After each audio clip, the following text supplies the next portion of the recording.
ที่มีชื่อว่าเจ้าสายแดงเจ้าสุพรรณวงศ์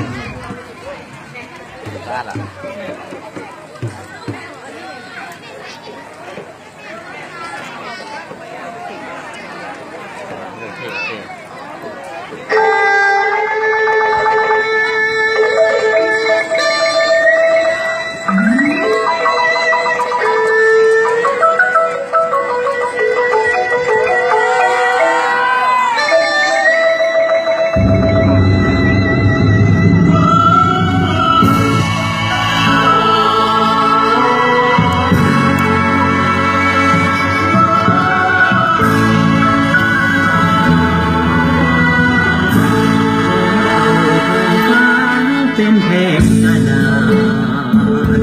ส่วนน้ำมันวาดเอาจากท้องทะเลแดงเอาเขาสะเม็นมาเป็นคอยพิมพ์มาแต่งอักษรเป็นภาษาเสียงบนหน้าผาสีขาวอำไทย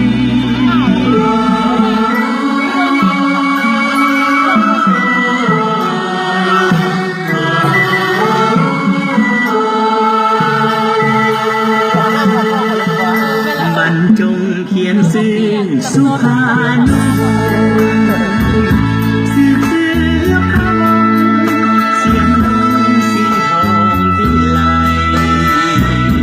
มีลักบุรุษยืนลงสู่ราสงไทยสาลาวคนลาวเธอไทยจะเลือกไว้คุณงามความดี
อยู่เทียละคา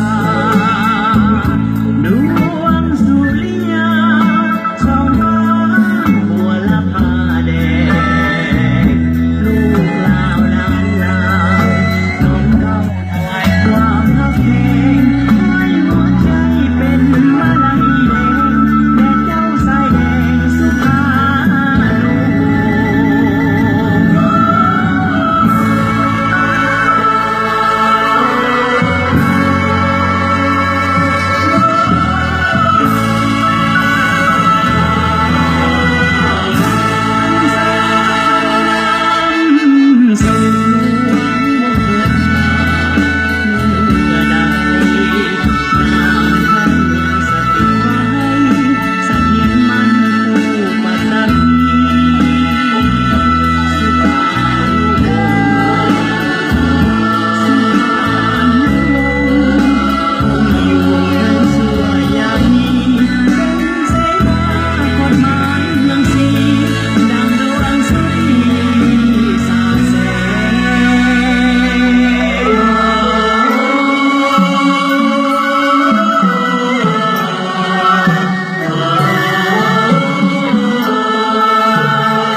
ท่านสุพรรณวงศ์ถึงเพิ่นจะจากไปแล้ว แต่ดูอาซื้อของเพิ่นยังจารึกไว้ในใจของพวกเราเสมอขอขอบใจ